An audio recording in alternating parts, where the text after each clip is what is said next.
मेरी माँ ने उनके पिता यानी कि मेरे नाना के साथ घटे इस वाक़ये के बारे में मुझे बताया था, जिसे सुन के आज भी मेरे रोंगटे खड़े हो जाते हैं।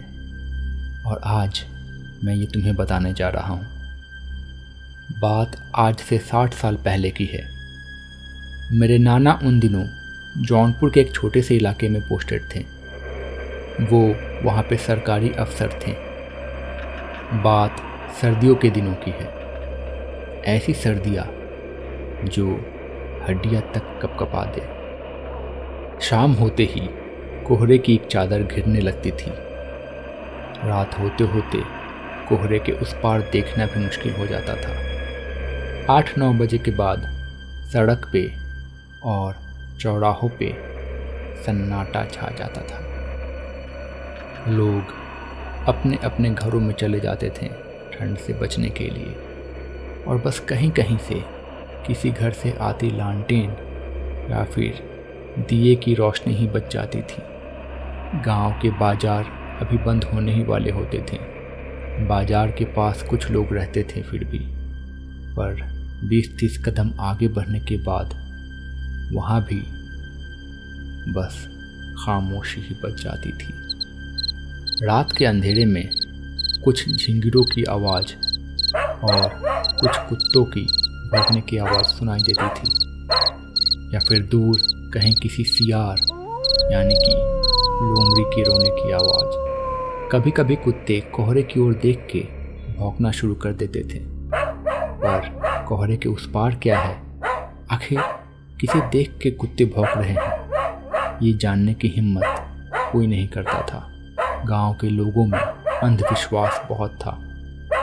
गांव के बड़े बुजुर्ग ये मानते थे कि ऐसी सर्दियों में अतृप्त आत्माएं और चुड़ैल बाहर घूमती है।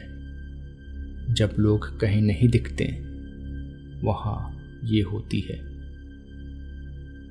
मेरे नाना आज अपने ऑफिस में काम कर रहे थे। काम करते करते उन्हें थोड़ी देर हो गई थी, पर फिर भी जल्दी से काम निपटा के वो ऑफिस से निकल गए। रास्ते में वो सब्जी लेने के लिए बाज़ार में थोड़ी देर के लिए रुके। वहाँ अब भी चहल पहल थी। उन्होंने सब्जी ली और मछलियाँ भी ली। उनकी बेटी यानी कि मेरी माँ को आज मछली खाने का बहुत मन था। सब्जी लेके निकलते हुए थोड़ी देर और हो गई। जब वहाँ से निकले तो ये एहसास हुआ कि गांव सूना पड़ा है और दूर दूर तक कोई आता जाता दिखाई नहीं दे रहा था। बस खाली सुनसान सड़क। उन्होंने सोचा कि देर काफ़ी हो गई है, कच्चे रास्ते से चला जाता हूँ, जल्दी पहुँच जाऊँगा। ऐसा सोच के उन्होंने अपना स्कूटर स्टार्ट किया और कच्चे रास्ते पे चल पड़े। इस रास्ते के दोनों तरफ जंगल था। बीच बीच में उल्लू की आवाज़ आ रही थी। स्कूटर पे चलते चलते ठंडी हवा बड़ी डरावनी सी आवाज़ कर रही थी। बीच बीच में उन्हें ऐसा लग रहा था जैसे उनके स्कूटर के पीछे पीछे कोई दौड़ रहा है, पर जब वो देखने के लिए मुड़ते तो कोई ना होता। लगता है गांव की बूढ़ों की बातों का कुछ ज़्यादा ही असर हुआ है मुझ पे। कुछ भी सोच रहा हूँ, नाना जी ने मन ही मन सोचा और चलने लगे। अचानक उनके रास्ते पे एक औरत खड़ी हुई दिखी। उसके कपड़े साधारण थे। उसने एक पुरानी साड़ी पहनी हुई थी और घूंघट डाला हुआ था, और वो औरत रो रही थी। उसके रोने की आवाज मानो सन्नाटे को चीरती हुई निकल रही थी, और ऐसा लग रहा था जैसे सारा जंगल उसके रोने की आवाज से गूंज रहा है।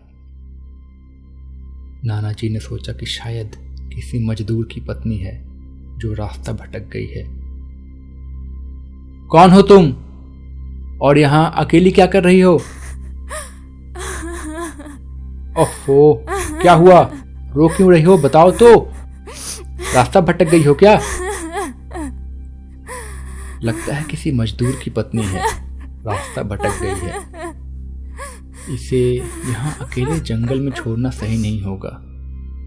अच्छा सुनो, मैं घर जा रहा हूँ। तुम चाहो तो मेरे साथ जा सकती हो आज। मैं तुम्हें कल सुबह तुम्हारे गांव छोड़ दूंगा। यहाँ रात को रुकना सही नहीं है, ये इलाका ठीक नहीं है। उस औरत ने हाँ में सर हिलाया और स्कूटर की पिछली सीट पे आके बैठ गई। नाना जी स्कूटर चलाने लगे। पूरे रास्ते किसी ने कुछ नहीं बोला। कुछ ही देर में वो अपने घर आ गए।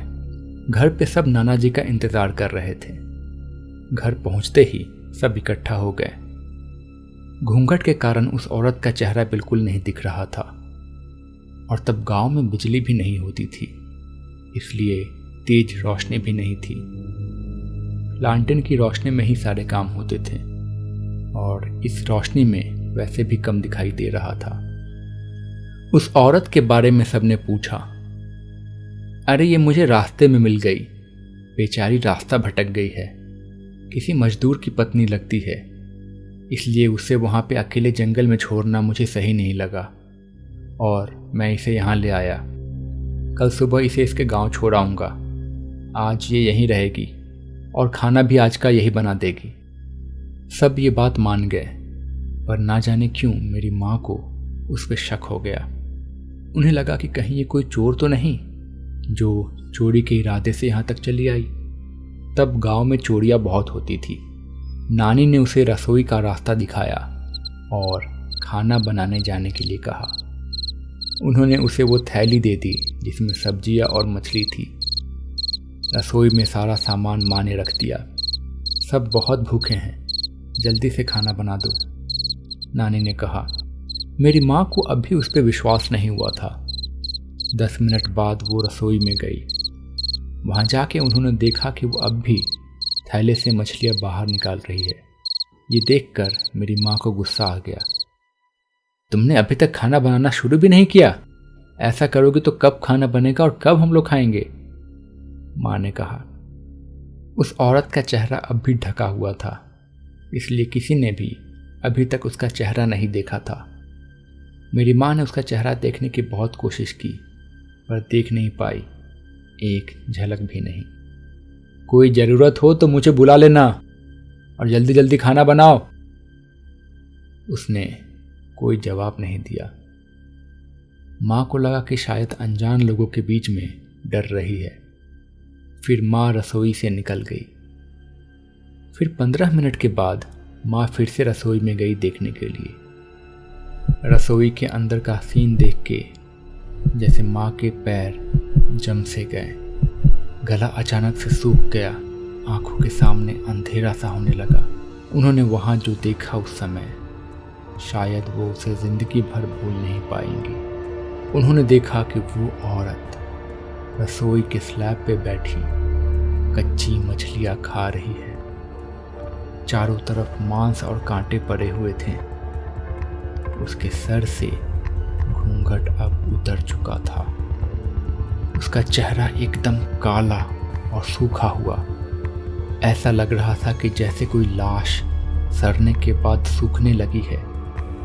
आंखों में पुतलियां नहीं थीं, आंखें एकदम बेजान और सफ़ेद। हाथों में टेढ़े मेढ़े पर नुकीले नाखून एकदम काले, बाल चांदी की तरह सफ़ेद। बहुत ही भयानक और डरावनी लग रही थी। वो मछलियाँ खाने में मगन थी, इसलिए उसका ध्यान मेरी माँ की ओर नहीं गया। माँ भी चिल्लाई नहीं कि कहीं उसका ध्यान उनकी ओर ना आ जाए और वो खतरनाक ना हो जाए। माँ ने तुरंत एक थाल उठाया और चूल्हे से जलता हुआ कोयला निकाल के उसकी ओर दौड़ी और जलता हुआ कोयला उसके ऊपर फेंक दिया।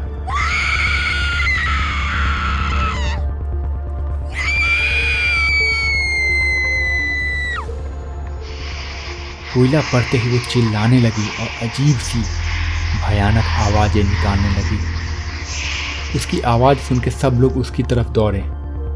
सब उसकी चारों ओर इकट्ठा हो गए। सब बहुत डरे हुए थे। उसे आग दिखा के घर से बाहर निकाला गया।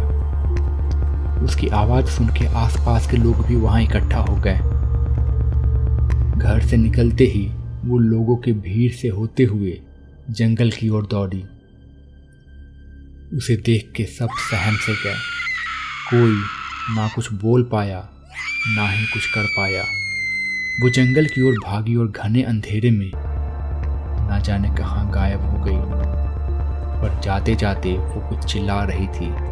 किसी ने उसकी बातें सुनी और कहा, खा जाऊंगी, खा जाऊंगी। वो ये चिल्ला रही थी। कुछ देर बाद सबको सारी बात पता चली। सब बहुत डरे हुए थे, पर साथ ही मेरी माँ की बहादुरी की तारीफ भी कर रहे थे। अगर माँ ने उस समय हिम्मत ना दिखाई होती तो ना जाने उस दिन क्या हो जाता। मेरे नाना और बाकी सब घर वाले उस बात को सोच के बहुत परेशान थे। मुझे नहीं पता था ऐसा भी होता है। मैंने गांव वालों की बातें तो सुनी थी, पर कभी कभी उन पे भरोसा नहीं किया था। ये क्या थी? और ये यहाँ क्या यही चुड़ैल थी जिसके बारे में गांव वाले बात करते हैं? नाना जी ने कहा। घर के पास उमड़ी भीड़ में कई लोग कई सारी बातें कर रहे थे।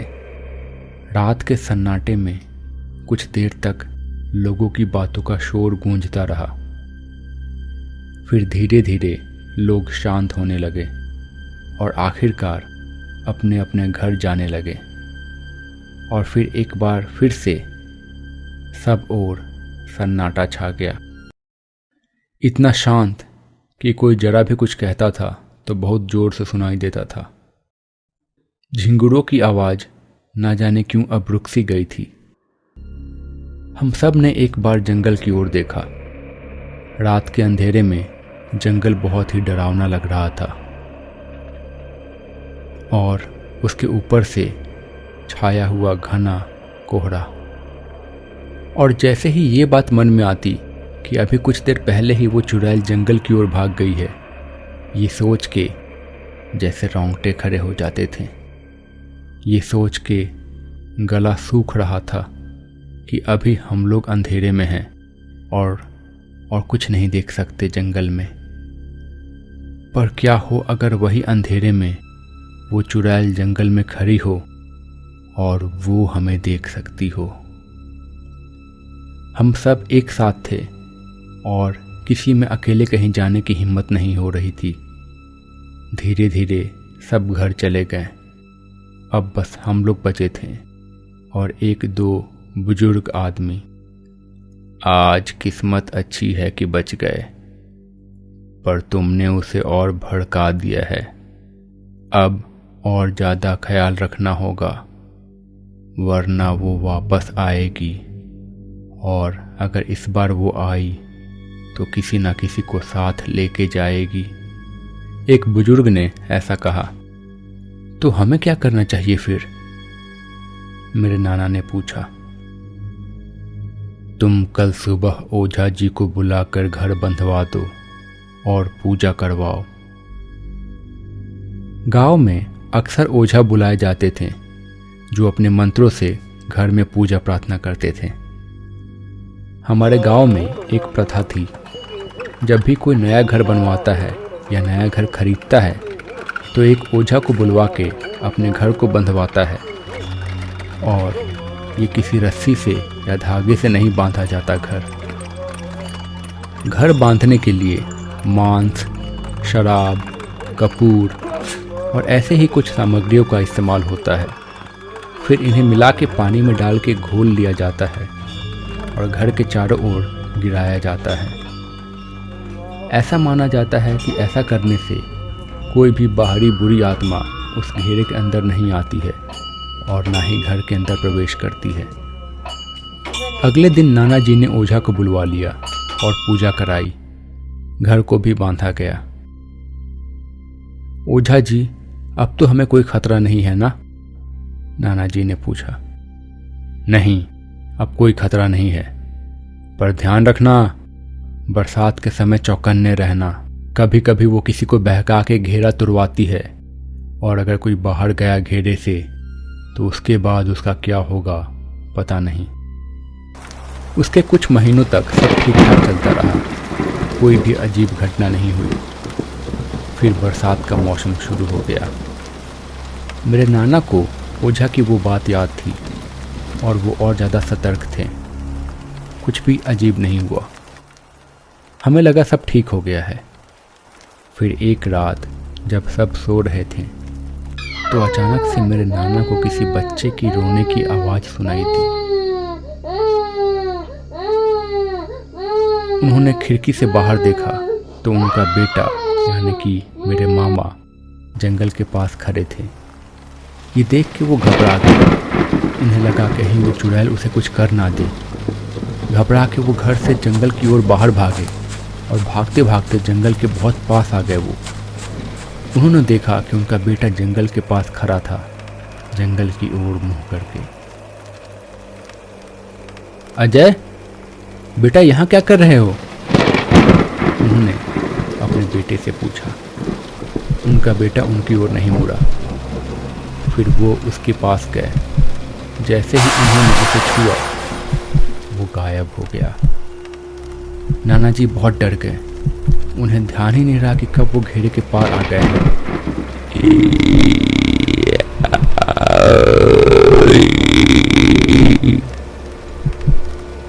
जैसे ही वो पीछे मुड़े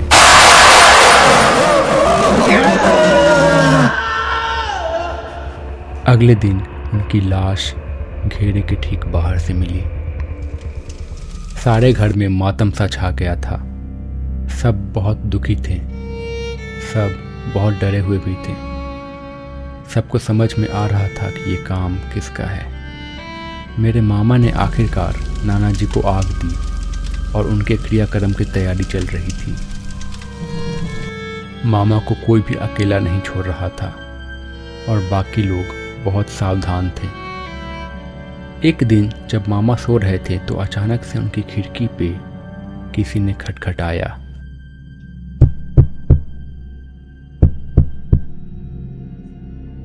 मामा की आंख खुल गई।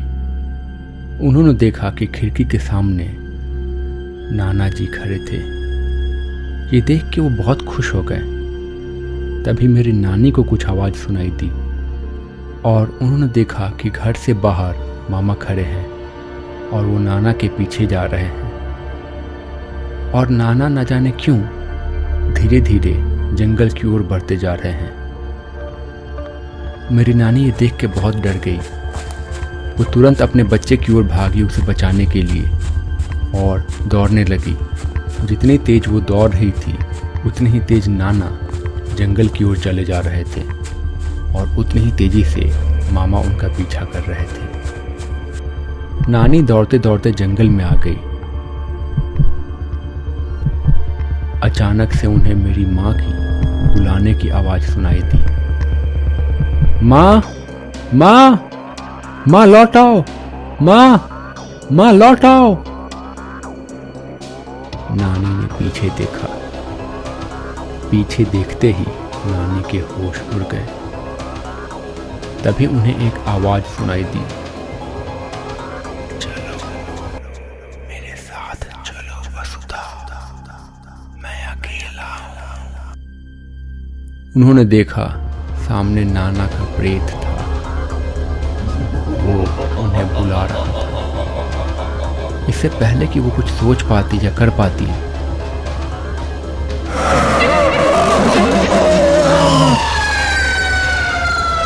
नानी की भी वही हालत हुई जो नाना जी की हुई थी। उनके भी श्राद्ध की तैयारी की जाने लगी। नाना के जाने के ठीक 13 दिन के बाद नाना के श्राद्ध करने की बारी थी और उसके ठीक 2 दिन बाद नानी के श्राद्ध की बारी थी। मेरी माँ और मेरे मामा अकेले हो चुके थे। उन्होंने किसी के कहने पर दोनों का श्राद्ध एक साथ करने का सोचा। श्राद्ध के लिए मामा बैठे थे। ओझा श्राद्ध में भी था और वही श्राद्ध भी करवा रहा था। श्राद्ध करते करते शाम होने लगी थी और फिर से कोहरा छाने लगा था। ओझा मंत्र पढ़ते जा रहा था। तभी मामा को ओझा के पीछे नानी नजर आई। मामा को समझ नहीं आया कि क्या हो रहा है। वो खुश हो गए और उठने ही वाले थे कि तभी ओझा ने उन्हें रोक लिया चुपचाप बैठे रहो, वो तुम्हारी माँ नहीं है, थोड़ी देर में तुम्हें सब पता चल जाएगा। और मंत्र जाप करने लगा। कुछ देर बाद श्राद्ध खत्म हुआ और सब आश्वस्त हो गए थे कि सब ठीक हो गया है। पर फिर नाना और नानी के जाने के बाद माँ और मामा जौनपुर में क्या करते, इसलिए वो लोग जौनपुर छोड़ के इंदौर चले गए उनकी नानी के यहाँ। कुछ साल बाद माँ की शादी हो गई और मामा विदेश चले गए नौकरी करने।